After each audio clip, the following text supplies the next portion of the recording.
The Shadow on Pine Street. Before we start, smash that subscribe button, hit like, and drop a comment if you dare, because what you're about to hear will haunt you long after the screen goes dark. The storm had been raging for hours over the sleepy suburb of Cedar Grove. Rain hammered down, turning streets into rivers and washing away the sense of safety that usually cloaked the town. Detective Rachel Hayes pulled up to Pine Street, windshield wipers slicing to the darkness, her heart hammering. The call had come in less than an hour ago. A body, lifeless and strangely posed, discovered in a neighbor's backyard. Rachel stepped out into the storm, the cold rain soaking her coat.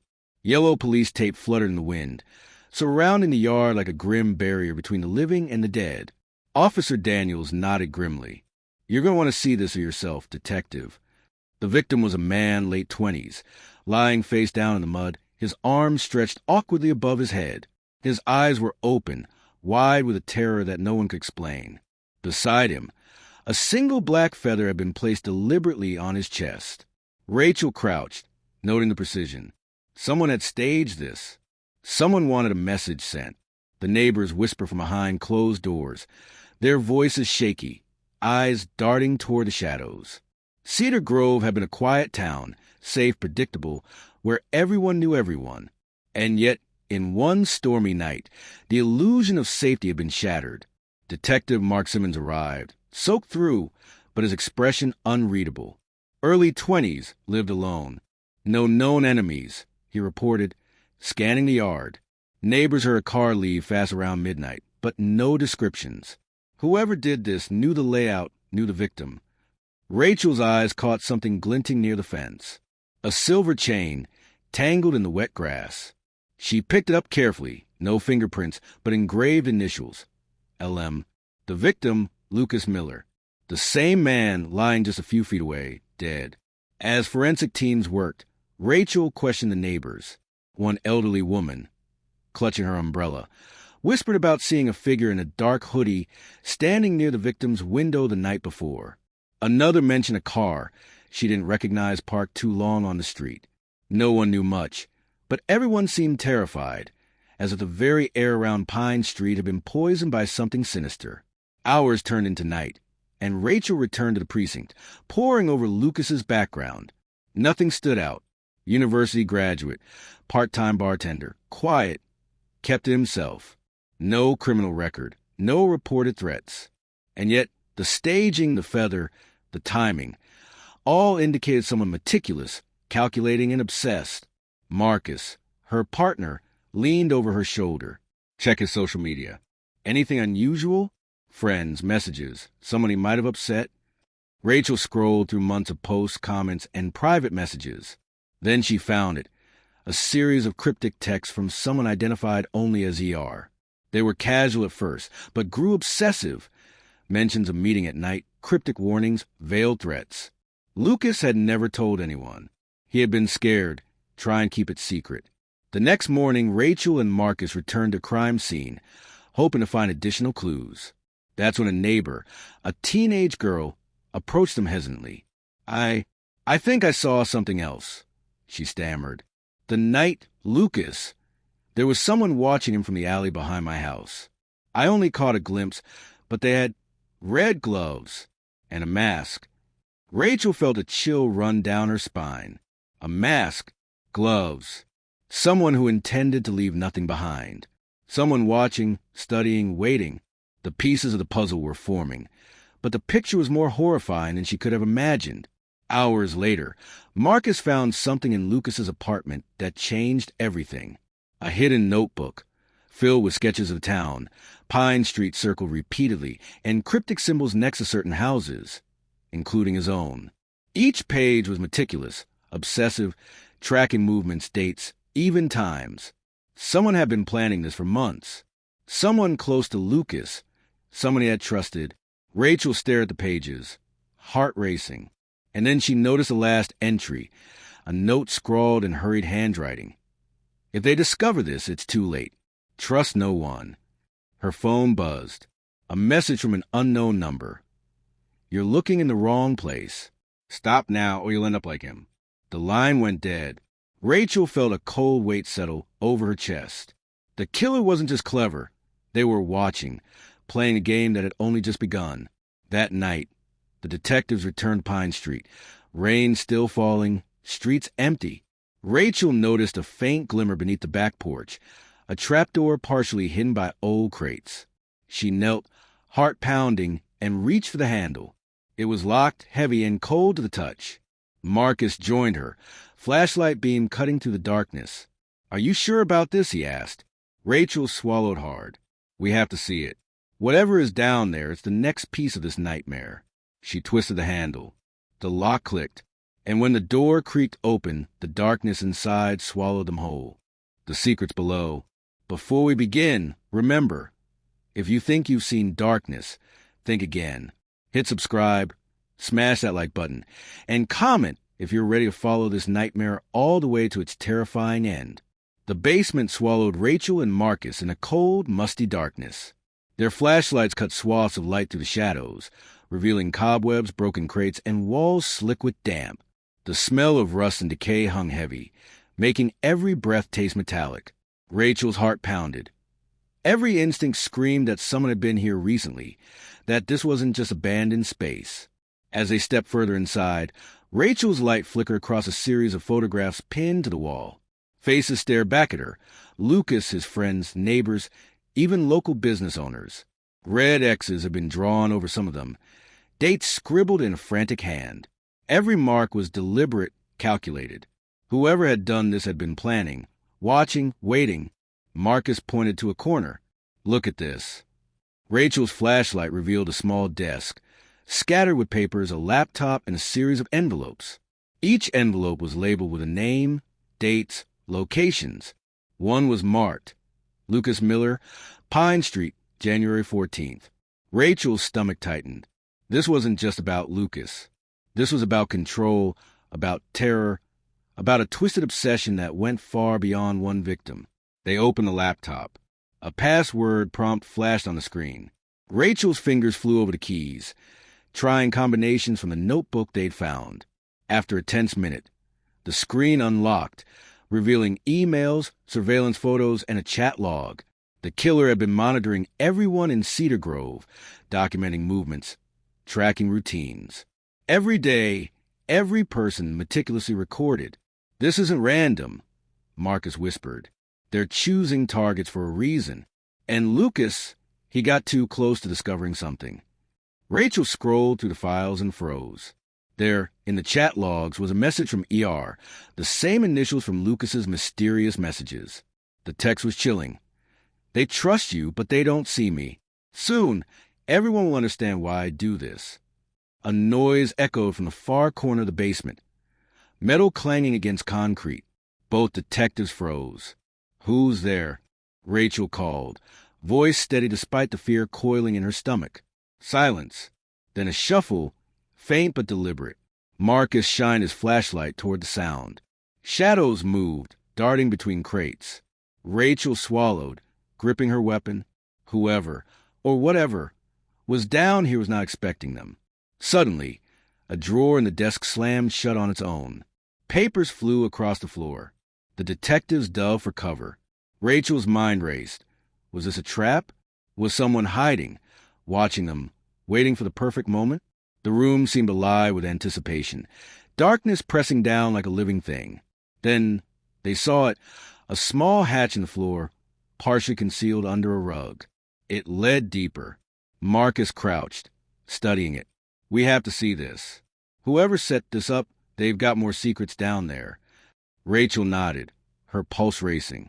They pried open a hatch and descended into a narrow crawl space, the walls damp, the air thick with mildew. The beam of their flashlights revealed another small room, and at the center, a table covering items that made Rachel's blood run cold. Photographs of the town, detailed maps, and most disturbingly, a list of names with dates and times, all meticulously organized. At the bottom of the list was a name circled in red. Rachel Hayes, January 22nd. Her stomach dropped. The killer had known they would come. They were not just hunting the town. They were hunting her. Marcus's face went pale as he read over her shoulder. "They're planning the next one. They want you, Rachel." A creak above their heads made them both spin. Footsteps. Someone was upstairs, watching, waiting. Rachel grabbed the nearest phone and tried calling backup, but the line was dead. Her gut told her that the basement wasn't just a hideout. It was a trap, carefully orchestrated, designed to isolate them. Every shadow seemed to pulse, every sound amplified. They were alone, and someone knew it. Then Marcus noticed something else on the table, a series of keys labeled with different houses, including the Miller residence. Rachel realized a horrifying truth. The killer wasn't just obsessed. They had been living among them, gathering intelligence, moving silently, blending in. Cedar Grove wasn't safe. Not for anyone. Rachel reached for the notebook, scanning for anything that could give them an edge. Hidden among the sketches, a note caught her eye. They trust too easily. They'll never see me coming. Trust no one. Her phone buzzed again. Unknown number. A text this time. You found the basement. Good. Now you know too much. Don't turn around. Rachel froze. Marcus grabbed her arm. We need to move now. They backed toward the hatch, every step careful, every sound echoing. But before they could climb back to the first basement, a shadow detached from the darkness. A figure in red gloves and a dark hoodie appeared, blocking their path. The hood fell back, revealing a familiar face. It was someone they had trusted, someone they never suspected. Rachel's mind reeled. The investigation had just taken a turn no one saw coming. And the person standing before them wasn't just a killer. They were the mastermind, the puppeteer of terror, the hidden hand behind every death in Cedar Grove. The basement door slammed shut behind them, the face behind the mask. Before we dive into the final nightmare, make sure you're still with us. Subscribe, smash that like button, and comment if you dare. Because what comes next will make you question everything you thought you knew about trust, safety, and the darkness hiding in plain sight. Rachel and Marcus froze as a figure stepped closer, the dim flashlight flickering across a familiar face. It was Emily Ross, the town's beloved community organizer, someone everyone in Cedar Grove had admired. Kind, approachable, always smiling, and now the orchestrator of terror. Emily's voice was calm, eerily composed. Detective Hayes, Detective Simmons, I've been waiting for you. Her red-gloved hands twitched slightly as she gestured toward the table. You found my little collection. Clever, but not enough. Rachel's mind raced. Why Emily? She had known her for years, trusted her insight on town matters, even relied on her during outreach programs. And yet, standing there, framed by shadows, she exuded danger, intelligence, and madness in equal measure. Marcus stepped forward, hand on his weapon. Why, Emily? Why Lucas? Why everyone? Emily smiled faintly, almost tenderly. It's simple. Cedar Grove is perfect on the surface. Quiet streets, happy families, routines predictable. But underneath, secrets, betrayals, lies. People like Lucas, they see too much. They know too much. I just accelerate the truth. Rachel felt bile rise in her throat. This wasn't random violence. This was control, obsession, and a warped sense of justice. Every murder, every stage scene, every cryptic message. It was all part of a carefully choreographed plan to expose the town's underbelly. Emily's eyes shifted to the hatch, then back to them. You've been meddling. Curious, persistent, admirable traits for a detective. But now you're part of my story. Will you survive it? Suddenly, she lunged toward a nearby lever, hidden behind crates. Water began to seep into the basement from an overhead pipe, a slow, rising tide that threatened to trap them. Marcus dove, grabbing her wrist, but Emily twisted, slipping out of his grasp. Rachel's heart hammered. Time was running out. Look at the maps. Emily shouted. Everything is set. Every move predicted. Every step anticipated. Cedar Grove is mine tonight. Rachel scanned the basement frantically. Among the scattered papers, she noticed a series of symbols she hadn't understood before.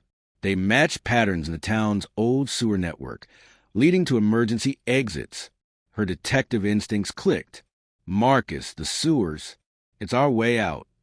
Emily's attention shifted for just a second, long enough. Rachel grabbed Marcus's hand, and together they sprinted toward the narrow crawl space that led to the sewer hatch. Emily screamed in frustration, throwing a wrench, narrowly missing Marcus. Adrenaline surged through their veins. Every heartbeat was a countdown, every step a risk of death. They emerged into the cold night air, the storm still lashing down, streets empty and silent. For a moment, it seemed they had escaped. But then, a car engine roared from the shadows. Emily had fled, but not far. The red gloves glimmered briefly under the streetlight as she vanished into the darkness, leaving Rachel and Marcus drenched, exhausted, and terrified. Back at the precinct, Rachel reviewed the evidence, piecing together the twisted web Emily had created. Each victim, each staged crime, each message, it all formed a map of her obsession. Cedar Grove wasn't just a town she lived in. It was a chessboard, and everyone else pawns. Days later, Lucas's parents received an anonymous envelope. Inside, a photograph of Rachel, walking through Pine Street alone, circled in red with the words, "I'm still watching." The town held its collective breath. Emily Ross had vanished, leaving no trace. The murder stopped, but the fear remained. Every corner, every shadow, every whisper carried the weight of what could happen next. Cedar Grove would never be the same. Rachel couldn't sleep. Every night, she reviewed the case files, every detail, every pattern. She knew Emily was still out there, and the message was clear. Cedar Grove had been a rehearsal. The real game hadn't ended.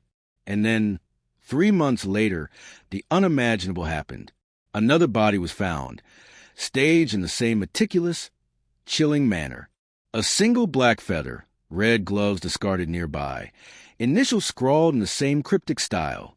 The signature was unmistakable. Emily Ross had returned, or someone had learned from her. Rachel stood in the pouring rain, staring at the crime scene. She felt the same icy grip of fear, but now it was mixed with determination. Whoever this was, whatever twisted mind orchestrated this terror, she would find them. She had to. Cedar Grove had survived the first storm, but the shadow lurking in its streets, the puppeteer behind the chaos, was far from finished. And Rachel knew one thing for certain. The next move could cost her everything. If you think this story was intense, you're not ready for the next one, hit subscribe so you don't miss it.